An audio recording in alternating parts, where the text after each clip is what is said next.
La communication dans une entreprise, quel est son rôle et son avantage? Voici la thématique ou le thème de cette émission.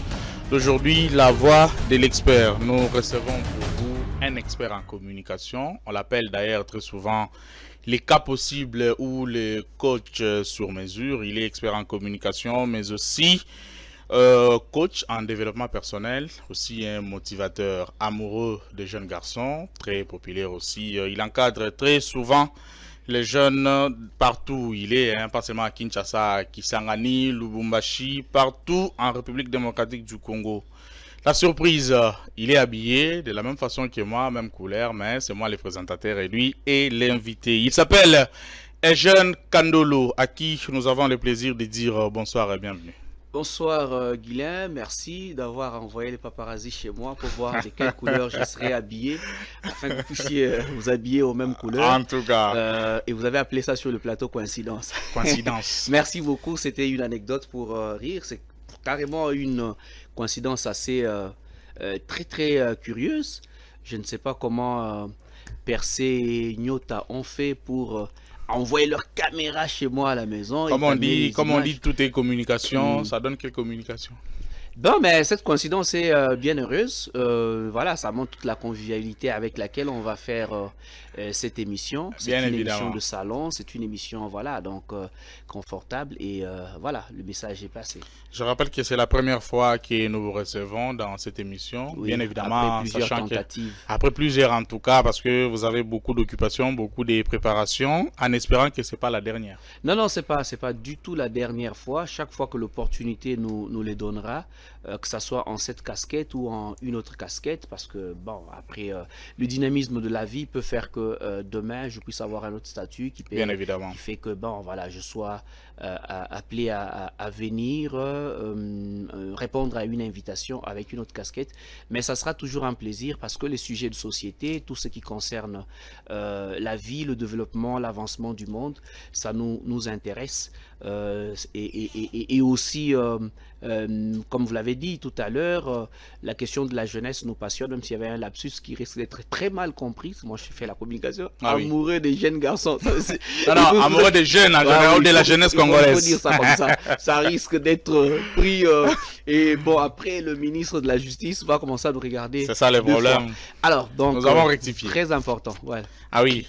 Eugène Kandolo, la communication dans une entreprise, les rôles et l'avantage. Bon, il faut dire que avec le dynamisme de la vie, il est plus que jamais important de considérer la place de la communication. Alors que la communication n'est pas née aujourd'hui. La communication existe depuis l'existence de l'humain.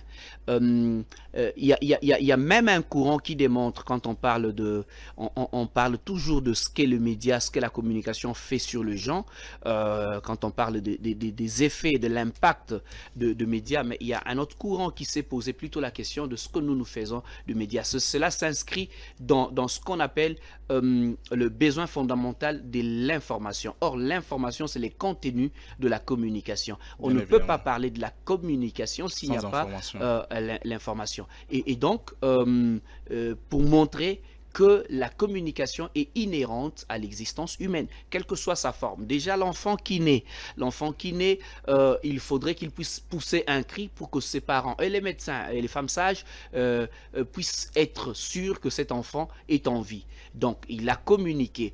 On devrait avoir des signaux, des indices, des communications pour se rassurer de cet enfant. Et progressivement, en grandissant, l'enfant a besoin d'entendre parler sa maman, et lui aussi, progressivement, il va commencer à émettre, après avoir imité papa, maman, tout ça c'est la communication. Maintenant, dans l'organisation humaine, et ici prise en considération la communication, a une autre dimension. Pourquoi? Parce que toute organisation est appelée à se faire connaître et à se faire mieux connaître. Ça, c'est la première des choses.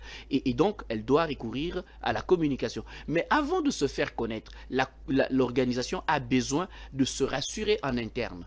Et donc, c'est comme ça qu'on a deux dimensions de la communication. Quand on parle de la communication institutionnelle, on a la dimension extérieure qu'on appelle communication extérieure, et il y a la dimension récoquillée sur soi-même qu'on appelle la communication interne, qui est le ciment en fait de la communication externe. Parce que imaginez que dans la maison, vous n'êtes pas cohérent, vous n'avez pas une cohésion, chacun communiquera à sa manière à l'extérieur et on verra que c'est une famille divisée. C'est pour ça qu'il est très important que la communication soit cimentée à l'interne, avec les deux axes, l'axe horizontal qui permet à ce que le collaborateur communique entre eux, et aussi les départements, parce qu'il y a des entreprises à des dimensions différentes. Il y a des entreprises d'une taille peut-être de 5 personnes, d'une taille de 10 personnes. Il y a des entreprises qui ont 2 ou 3 départements qui constituent par exemple une équipe de 5, 5, 5, 5. Alors, la communication entre ces départements, la communication entre ces différentes branches de cette entreprise est horizontale. Maintenant, il y a la communication verticale,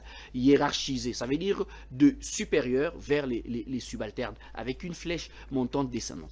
Et cette communication, quand elle est maîtrisée, c'est alors qu'on a le même code. On pourrait avoir des subtilités, de nuances d'une personne à une autre, mais on sait que quand tous nous appartenons, par exemple, à une équipe qui s'appelle Léopard, voilà l'état d'esprit. Quand nous appartenons à un ministère qui s'appelle le ministère de Finances, voilà l'angle.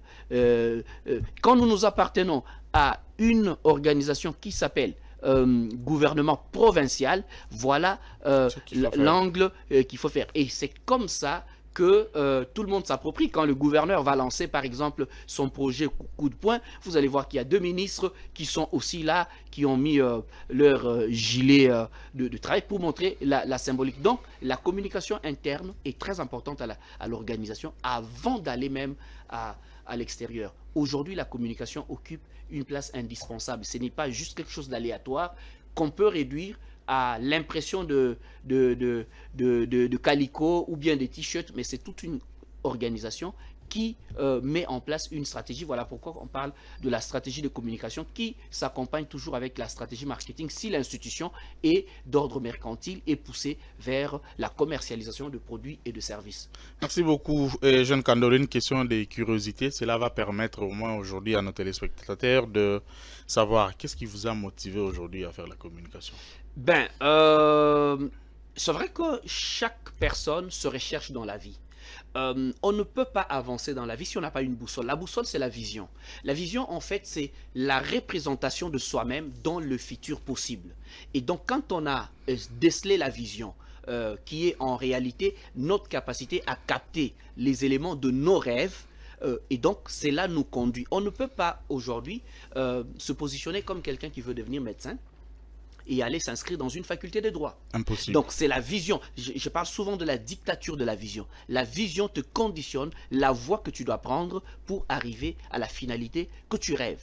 Et donc, la communication est un boulevard. Pour dire vrai, je n'ai pas choisi la communication m'a choisi.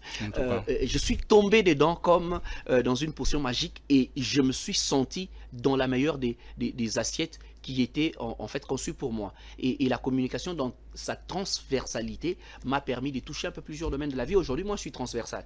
Je travaille dans des organismes internationaux, je continue toujours à travailler, je suis consultant pour plusieurs trucs. J'ai travaillé dans les secteurs privés et j'ai travaillé dans les secteurs publics parce que la communication est un boulevard. Et quand tu maîtrises bien le b.a.-ba de la communication, ça peut t'amener sur plusieurs thématiques. Moi, j'ai travaillé et aujourd'hui, j'ai une expertise bien outillée sur des questions électorales, par exemple. Je travaillais comme coordonnateur programme de réflexion prospective sur le processus électoral en RDC. C'est les matrices des communications qui m'ont permis. J'ai pu comprendre la question d'accompagnement aujourd'hui des jeunes entrepreneurs parce que en tant que expert en communication, je travaillais comme consultant pour le FNM, le Fonds national de microfinance. Et la communication te permet en fait d'aller puiser d'autres éléments de d'autres domaines et de te nourrir de ça. Et aujourd'hui, la communication, c'est parmi 2 branches qui nourrissent mieux la qualité de coach. Il y a les gens qui viennent, qui font les ressources humaines, parce qu'ils sont en contact régulier avec plusieurs profils, des CV des gens, ils gèrent, ils recrutent. Et il y a d'un côté les gens qui ont un background en communication, parce que la communication, c'est tout un phénomène. La communication étudie les phénomènes comportementaux, les phénomènes communicationnels. Et par conséquent, si toute ma vie, je n'étudie que les phénomènes, les gestes de gens, la réaction des gens, les discours de gens, cela me met en phase avec la compréhension comportementale et je peux déterminer en fait les orientations qui peuvent aider une personne ou une autre dans son développement personnel, dans sa croissance, avec son incidence sur les développements professionnels et social. Et donc, la communication, je suis tombé dedans.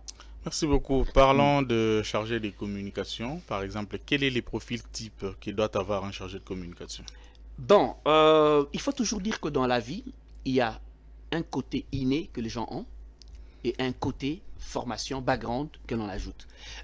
Parler des profils types, il y a des gens qui... Moi, je connais des gens, il a fait l'économie, mais un très bon communicateur. Je prends les... Je ne vais pas bien faire les Mabanga, mais c'est ce que je connais un gars très bien, Ben Bryant. Il a fait l'économie, mais un très bon communicateur. Il maîtrise les outils de la communication, il maîtrise le paradigme dans la façon d'aborder. Pourtant, il y a des gens que je connais, que j'ai croisés à l'université, ou soit avec qui j'ai étudié, qui ne sont pas autant, qui connaissent toute la théorie sur la communication, mais qui ne s'y prennent pas. Très bien, parce qu'en fait, la communication, ce n'est pas un domaine du cordonnier mal chaussé. Tu connais l'anecdote. Bien évidemment. On dit souvent que le cordonnier est toujours mal chaussé. La communication, tu dois d'abord toi-même communiquer sur toi-même. Tu dois être un produit communicant, tu dois être un pur produit façonné dans la communication avant de communiquer sur les autres. Aujourd'hui, nous sommes dans un monde moderne. On ne peut pas imaginer un expert en communication, mais dont la prestance ne s'y donne pas, ne s'y prête pas. C'est très important. Les aspects plastiques, les aspects extérieurs sont autant importants que les théories que tu as retenues sur l'école de Palo Alto, sur Watzlawick, ou je ne sais pas moi, tous les syllabus que tu as retenus. Mais si tu ne donnes même pas envie, en fait, quand on te voit, tu n'accroches pas, ça veut dire qu'il y a un problème, tu vas rater de marché.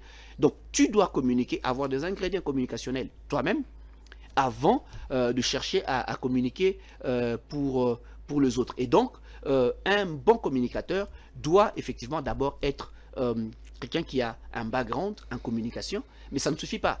Il doit être un bon communicateur parce que l'expertise en communication sans la facilité de prise de parole en public, qui est un outil, même si on communique 35% verbal et 65% non verbal, 35% seulement, ah oui, ça t'étonne, hein?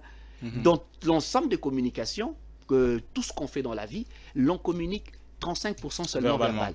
Et les 65% c'est non verbal. Ça reste les gestes, l'habillement, la gestuelle et tout ce qui va avec. Et donc, la dimension de savoir communiquer à l'oral, verbalement, est très importante.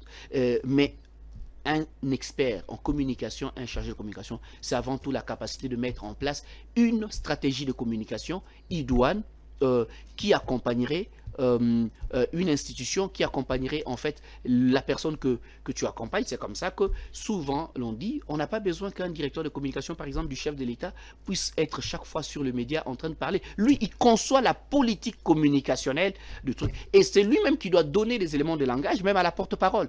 En réalité, par préséance, le directeur de communication n'est pas inférieur à la porte-parole. Dans la préséance, c'est lui qui conçoit la politique de la communication. Mais bon, des fois, on voit l'inverse. Là, c'est la politique. Voilà. Non. Il ne faut pas... Ce qui est technique reste technique. Et oui, mais la politique, l'inverse, c'est ça le problème. Justement, bon, c'est pas la politique, bien mais les contextes. Les contextes, parce que quand vous ne définissez pas bien votre rôle, ou bien que vous descendez, vous tombez là comme un chevet dans la sauce, mais on vous piétine. Moi, j'ai même appris à un moment qu'il y avait des gens qui disaient que c'est pas important d'avoir un directeur de communication à la présidence, parce que le chef de l'État communique bien. Or, communiquer bien, ce n'est pas mener une stratégie de communication qui est globale, qui est même en dehors de sorties médiatiques. Et puis communiquer bien n'est pas parler à tout moment. Voilà. Il y a toute une stratégie. Et aussi, un directeur de communication maîtrise tous les paramètres de ce qui peut avoir l'incidence. Tu sais qu'un ministre peut se comporter d'une façon ou d'une autre, mais cela a une incidence sur le chef de l'État. En fait, il veille non seulement à la communication du chef de l'État lui-même, mais à tout ce qui peut avoir comme incidence sur l'image. Parce que dans la communication institutionnelle, j'ai parlé tout à l'heure de la dimension extérieure et la dimension interne. Dans la dimension extérieure, il y a deux aspects. Il y a l'aspect, effectivement, communiquer, faire passer le message pour vendre l'institution ou les produits et services que l'institution présente. Oui. Maintenant, il y a l'aspect gestion de l'image de marque qui rentre dans la communication institutionnelle. Et l'image de marque du chef de l'État peut toucher en fait les comportements des membres de son cabinet, les comportements de ministres, il y a beaucoup de choses. Et donc, les directeurs de communication vont au-delà. Il met même en place des garde-fous qui peuvent faire que les comportements d'un ministre, les comportements de quelqu'un d'une institution attachée à la présidence ne puissent pas entacher. Même les comportements de l'IGF. Ce n'est pas parce que, bon, voilà, il a traqué les gens, tu vois. Donc, il faudrait que, est-ce que ce qu'il va dire, est-ce que s'il est trop médiatisé, est-ce que ça peut avoir l'incidence sur répercussions? Oui, c'est des codes, c'est des nuances, c'est très important.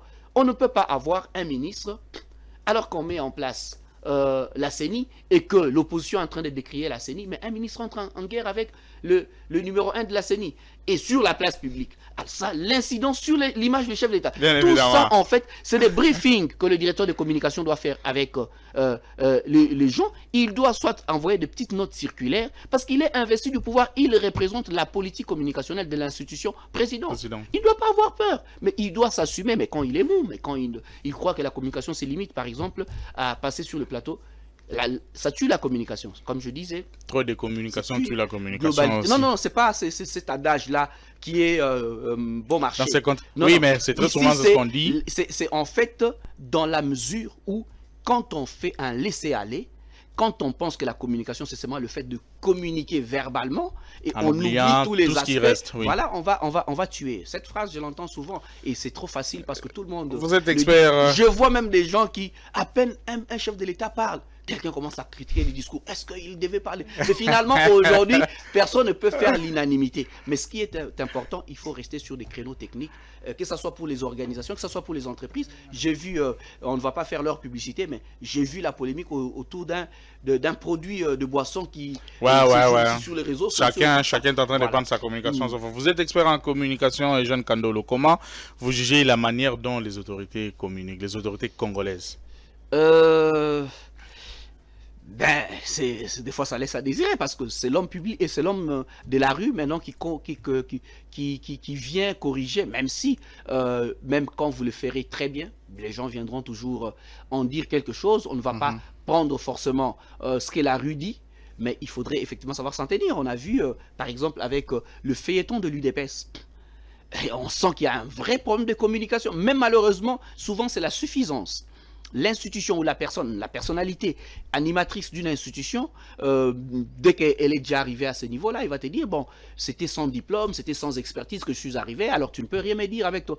Mais entre-temps, la personne peut se tuer, peut tuer même son mythe. La communication, c'est un couteau à double tranchant. Bien évidemment. Mais ça peut vous enterrer, en fait.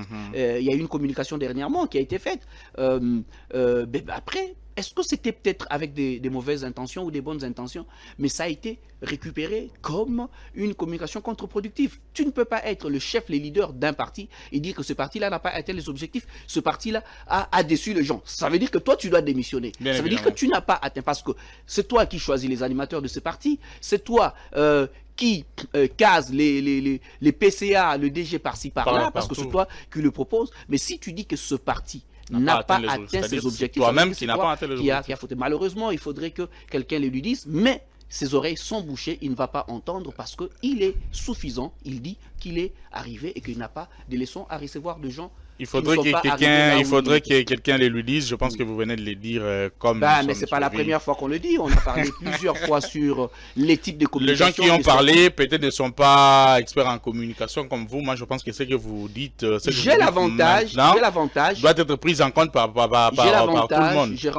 J'ai l'avantage de rencontrer beaucoup de personnalités, de ministres, de DG. Bon, certains sont des amis. Et même, je peux dire que même celui-là, je l'ai déjà rencontré. Mais est-ce qu'il est réceptif? Sur un petit échange de 10-15 minutes, après, il n'écoutait pas. Il a voulu parler pendant 14 minutes. Et pourtant, ce qu'on lui disait, ce n'était pas pour le flatter. Ça l'aiderait. Et c'était comme avant-gardiste, je me rappelle. Comme si il avait capitalisé ces moments, il éviterait beaucoup d'autres... gaffe. Par exemple, quand on écrit une lettre de grief contre toi par un des collègues, qui n'est pas forcément aussi irréprochable, parce qu'il y a beaucoup de choses sur lui. Je venais de faire tout à l'heure l'interview sur le cas de la gestion de la communication de Covid. Mais on y reviendra, voilà, en tout cas. C'est à toi de gérer en tant que numéro 1 la gestion de cette petite lettre. La mauvaise gestion a enclenché beaucoup de choses. Il pouvait peut-être appeler le collègue, dire « Ok, j'ai vu ta lettre ». C'est ça la hauteur. j'ai vu ta lettre, voilà, voilà, tu me reproches de ça. On va faire ceci, on va faire cela, je vais arranger sur tel point, mais sur tel point, tu ne dis pas vrai, parce que voilà, voilà, voilà, voilà. Je crois que ça serait beaucoup plus bénéfique, ça ne serait pas sur la place publique. Aujourd'hui, tous, chacun se plaint que non, on a amené sur la place publique. Mais qui a amené sur la place publique? La gestion de la communication est quelque chose qui peut vous coûter toute une réputation, même toute une carrière bâtie à coups de sang et de sueur. Jean Kandolo, je rappelle ici que vous êtes expert en communication, ça c'est votre vie de tous les jours. Ami des journalistes aussi, nous voyons un phénomène qui se passe aujourd'hui très souvent, tout journaliste qui est chargé de communication par-ci par-là. Est-ce qu'un journaliste doit nécessairement être un chargé de communication? D'abord, il ne faut même pas dire doit nécessairement. En réalité, les journalistes ne peuvent se limiter qu'à être des attachés de presse. En réalité. Pourquoi? Parce qu'un chargé de communication, il devient subjectif. Communiquer, c'est en fait vendre son produit. Or, le journalisme, quelle est la définition de l'information? L'information, c'est un fait socialement significatif que le journaliste rapporte après lui avoir donné une forme. Ici, il y a le verbe rapporter. Ça veut dire que tu ne peux pas inventer, tu ne peux pas créer une fiction, tu ne peux pas y mettre en fait tes avis. Même si dans le journalisme, il y a des gens journalistiques qui répondent à l'agenda de l'opinion ou à l'agenda du commentaire, mais le journalisme reste factuel. Et factuel dans le sens où parmi les obligations que l'on demande aux journalistes, il y a la neutralité et l'indépendance. Or, quand on est chargé de communication, on n'est plus neutre. On n'est plus, soit on arrête de faire le métier du journalisme, on met entre parenthèses pendant ces moments où on est chargé de communication. Malheureusement, on voit que c'est devenu à la mode. Tous les journalistes sont des chargés de communication et puis en même temps ils continuent à faire le métier, en même temps ils sont chargés de communication. Un attaché de presse, ça veut dire quoi? Tu es dans un média et puis tu es attaché à une institution, à une organisation, et c'est toi qui couvres les éléments de ça. Pour rapporter les informations. Voilà. Et même ça, ça ne fait pas de toi quelqu'un qui travaille pour cette institution-là. Si tu es journaliste des SIX et que tu es attaché de presse au Parlement, tu n'es pas en fait le chargé de communication des, je sais pas, Mbosso ou des Camérés. Non, tu rends compte de ce qui s'est passé. Mais malheureusement, avec les pesanteurs d'ordre financier, quand le journaliste il voit son beefsteak, il est attaché là-bas, il fait tout pour ne plus jamais en fait aller dans le sens d'avoir l'esprit critique ou bien de bien faire son travail. Ça veut dire que s'il y a une grogne, un attaché de presse qui sait qu'on le paye par les services financiers du président de l'Assemblée nationale par exemple, s'il y a grogne des assistants parlementaires, lui ne va pas publier l'information dans son média. Parce qu'en fait, il voit que je risque de trahir le truc. Malheureusement, ce n'est pas du journalisme, mais les contextes conditionnent un peu beaucoup de choses dans ce sens-là. Bon, moi, j'ai cru que fait en pompe les états généraux de la communication et médias pouvaient résoudre un certain nombre de problèmes. Mais après, les états généraux égale avant les états généraux, les gens ont bouffé l'argent dans des commissions. Les états généraux avant égale les états généraux après, c'est ça? Ouais, mais après, il n'y a pas quelque chose qui a été corrigé substantiellement et même dans la fonctionnalité qui peut... D'ailleurs, ça s'est empiré. Ça s'est empiré aujourd'hui avec ces phénomènes, le journaliste d'opinion. On a vu aujourd'hui les guerres entre le journaliste pro tel côté et tel ministre et les autres viennent défendre le ministre, les autres viennent défendre telle institution qui oublie finalement carrément leurs après objectifs. Chaque journaliste vous dira que bon, pour aider la population je vais éclairer sur, mais entre temps il a deux personnes qui ne touchera jamais parce qu'ils bouffent l'argent chez ces personnes-là, mais qui détruisent aussi la population autant que l'autre qui l'accuse. Mais on a vu, mais du coup, on regarde avec un sourire amer de voir combien en fait les intérêts, les impératifs d'ordre financier l'empruntent sur la noblesse du métier de journaliste pour lesquels nous autres, nous avions fait 5 ans à l'université en train d'apprendre avant de se démarquer. Mais après, c'est ça, les contextes est carrément difficile. Tout à l'heure, je parlais avec un ami, DG d'une institution étatique, qui revenait de l'Europe, qui m'a expliqué aussi son épisode de passage sur les médias étrangers, mais aussi comment il a été censuré comment on a enlevé ces mots, on a saucissonné ces propos avant de trucs. Bon, c'est compliqué, ou officiellement, ces médias sont gratuits. Mais en réalité, il y a des agences pour lesquelles vous devez d'abord payer pour qu'ils vous mettent en contact et que vous soyez programmé. Comme pour dire qu'il y a toujours quelque part des impératifs commerciaux, des impératifs financiers qui peuvent entraver même la beauté, la noblesse, l'objectivité apprise dans toutes les écoles de journalisme et qui est, voilà, donc, qui peut être maquillée d'une façon ou d'une autre. On l'a vu, comment les médias occidentaux ont muselé certaines vérités, notamment avec les cas des histoires de gestion de Covid le professeur Raoul, on lui a privé la parole dans des médias. En espérant que ça ne sera pas la même chose pour le monde qui porte, sinon ça sera compliqué. Bon, on espère bien, comme c'est pas une pandémie, je crois qu'il y aura des nuances dans la façon vers une pandémie à l'aller au des choses. De communication. Bon, on va voir. Nous allons y arriver. Et Jean Kandolo, l'addiction, la bonne maîtrise d'une langue, l'apparence, sont-ils des atouts ou va les rajouter d'un bon communicateur? Oui, pour un communicateur, mais pas forcément pour un expert en communication.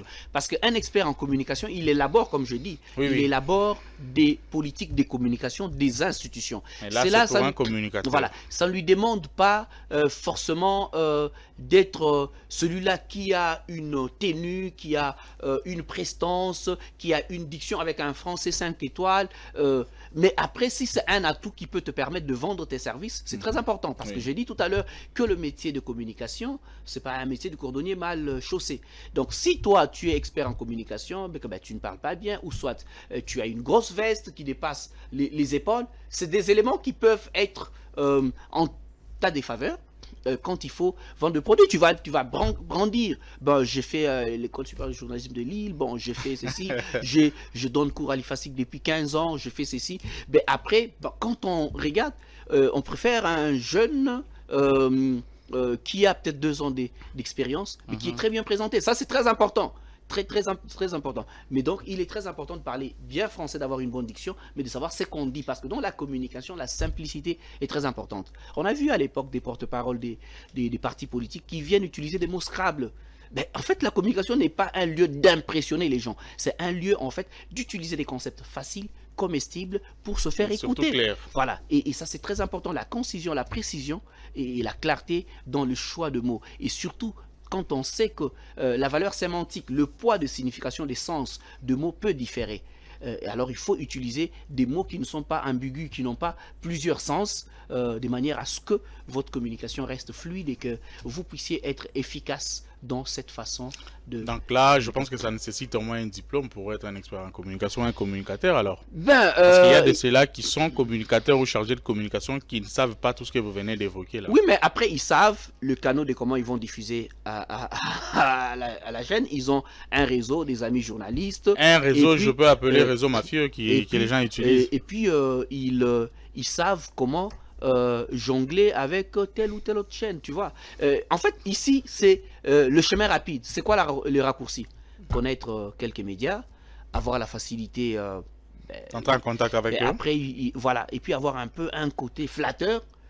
Parce qu'en réalité, un communicateur, un expert en communication, un conseiller stratégique en communication, ne devait pas se sentir petit devant un DG, un ministre. Ce n'est pas un pire petit, comme on dit en lingala, un moukala, un garçon de course. Ça veut dire que c'est quelqu'un qui l'aide. Et pour que tu aides quelqu'un, tu dois soit être sur le même pied d'égalité en termes de personnalité ou supérieur. Parce que en fait, si tu es complexé devant la personne, si elle te regarde de haut, et qu'on peut de temps en temps oublier ton rôle d'expert en communication et de t'envoyer de l'eau, ça veut dire qu'il y a un problème.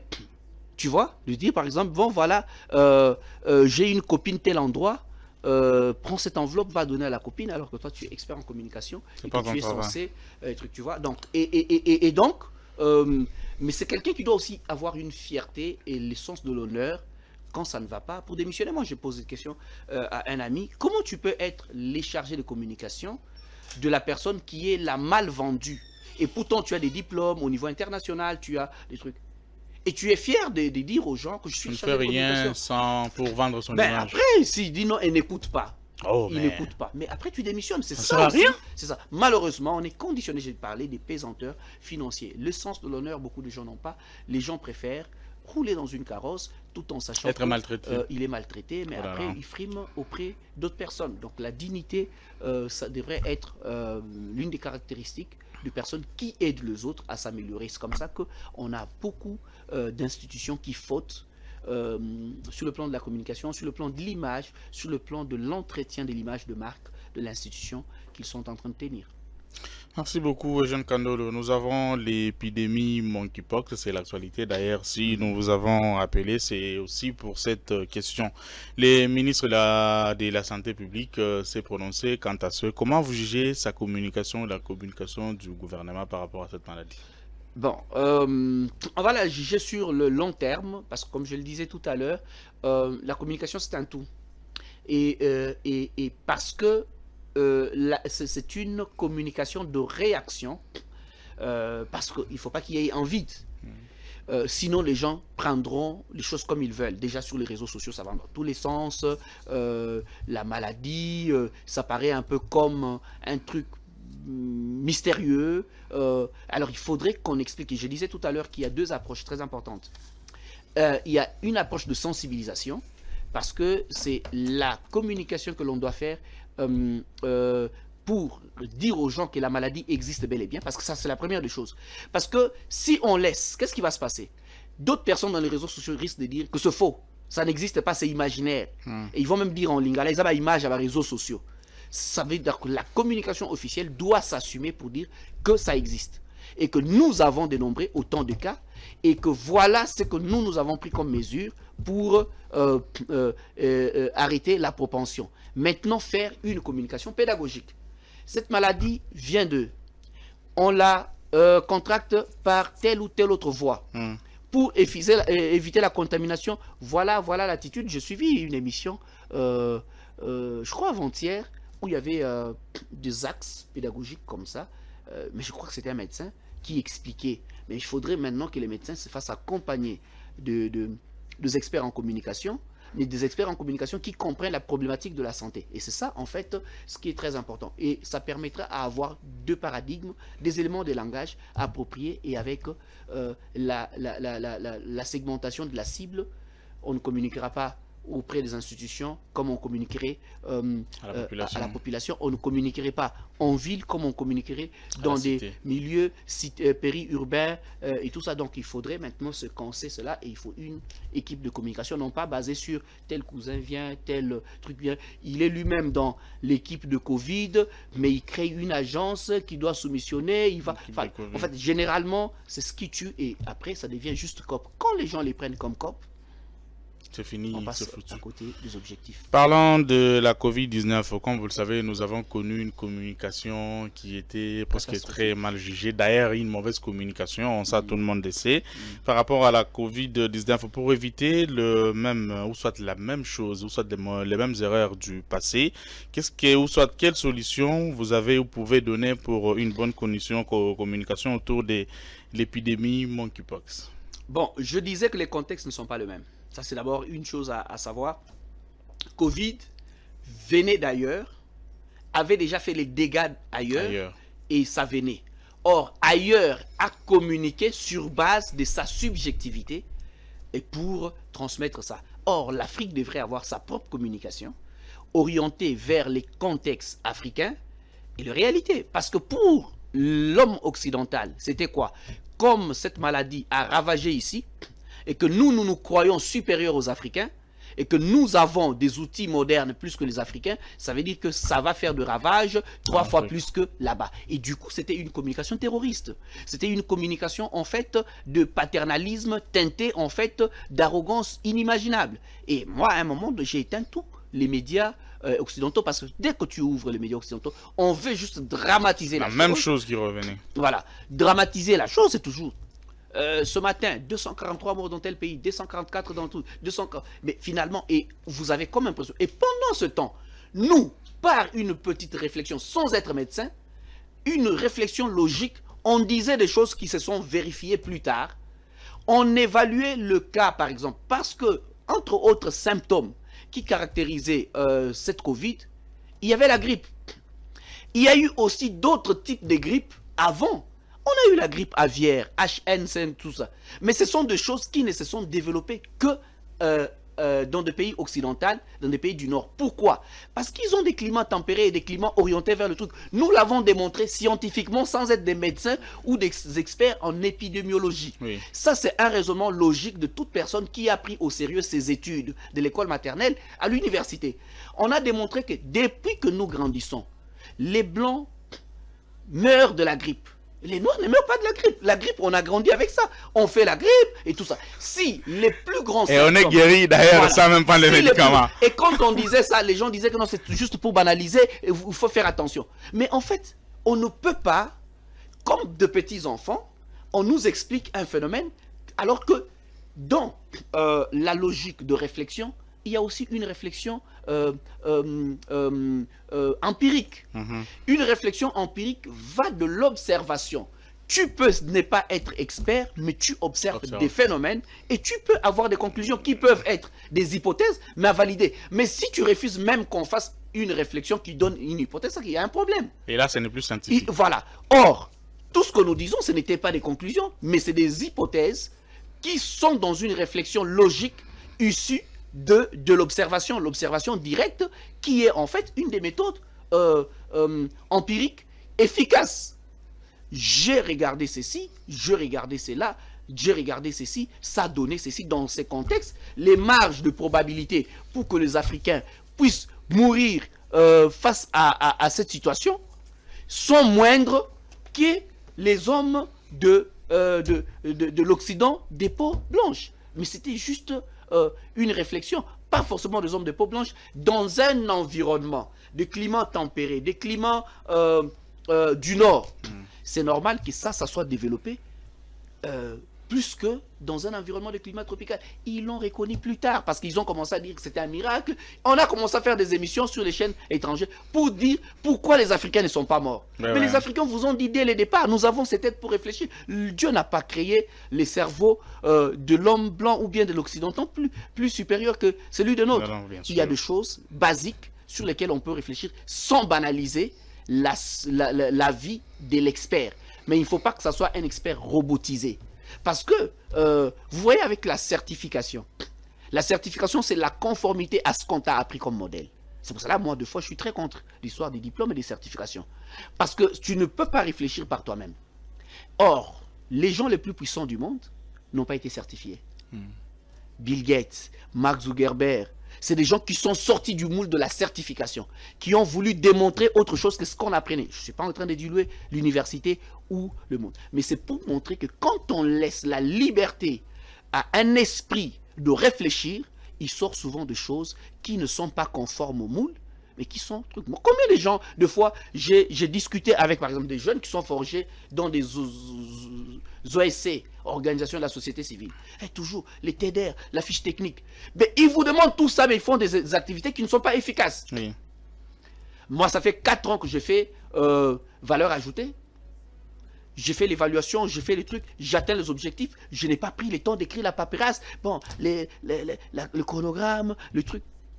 J'ai une idée, j'ai un plan. De manière, voilà le point sur lequel je mets les trucs. Mais les trucs, c'est la conformité à. Et tu vois quelqu'un qui est carré dans sa tête comme expert dans l'élaboration des termes de référence. Mais c'est quelle stupidité! Mais en fait, ces genres de choses conditionnent, robotisent les gens. Un intellectuel a la liberté d'aller au-delà du cadre et de ne pas rester coincé sur une ligne. C'est ça qu'on nous empêchait de faire. Deux fois, les bonnes réflexions partent de l'homme de la rue. Non, et on a réfléchi, il a été démontré que Covid n'a pas fait les effets qu'on a fait. Et même, on a fait une autre communication mensongère pour dire que, bon, voilà, avec le vaccin et tout ça. Mais il a été démontré que plusieurs personnes vaccinées ont contracté Covid après. Bah, finalement, en réalité, c'est un mensonge. Mais personne n'est revenu pour demander pardon. Personne n'est revenu pour demander pardon. Et pourtant, ça a été présenté comme la baguette magique, comme la panacée. Si tu ne fais pas ça, tu meurs. Alors, ça n'a pas été le cas. Et voilà pourquoi, des fois, on peut donner crédit aux théories des complots. Je comprends. Mm. Nous sommes presque à la fin. Et jeune Kandolo, je rappelle que vous êtes expert en communication, expert d'ailleurs, lui qu'on appelle les coachs sur mesure. Nous sommes presque à la fin, comme je venais de le dire. Un dernier mot pour avant de clôturer l'émission. Bon, c'est toujours un plaisir de parler des questions qui nous passionnent, comme je l'ai dit. Merci de l'invitation. Je voudrais juste dire à ceux qui nous suivent d'avoir une lucidité dans l'appréhension des choses, mais de comprendre aujourd'hui l'importance de la place de la communication, que ce soit au niveau des institutions. J'en appelle aux institutions publiques, la présidence, la primature, les ministères, les gouvernorats. La communication, c'est pas juste être ami d'un journaliste. La communication, c'est pas juste avoir une cousine qui parle bien français ou bien quelqu'un qui connaît l'adresse où on imprime les bâches et les t-shirts. La communication, c'est un tout, c'est une stratégie que l'on peut mettre en place et qui a en fait ce a priori. Par ailleurs, il est très important que l'on puisse prendre cela au sérieux. C'est devenu incontournable et indispensable dans l'organisation même humaine, parce que si tu ne communiques pas bien pour toi-même, quelqu'un d'autre le fera, mais ne fera pas à ton avantage. Ça sera contre toi. On ne peut pas ne pas communiquer, disait l'école de Palo Alto. Ça veut dire que d'une façon consciente ou inconsciente, on communique. C'est pour cela qu'il est très important de maîtriser nos codes de communication afin que nous soyons en synergie, en cohésion, en harmonie entre ce que nous disons et ce que nous reflétons réellement. Merci beaucoup. Il s'appelle Ejon Kandolo, expert en communication. Nous l'avons reçu. Avec lui, nous avons parlé de la communication dans une entreprise. Quel est le rôle et l'avantage? Il a répondu et éclairé presque tout le monde à toutes nos questions. Ejon Kandolo, nous vous disons merci d'avoir répondu présent à cette invitation. Merci. Comme je l'ai dit en amont, c'est la première fois, mais c'est pas la dernière. Nous espérons que on peut aussi vous avoir parce que vous êtes aussi un homme à plusieurs casquettes, ça nous le savons. Mesdames, Messieurs, merci de nous avoir suivis. Nous mettons fin à cette émission. Prochain rendez-vous avec un nouveau invité pour une nouvelle thématique.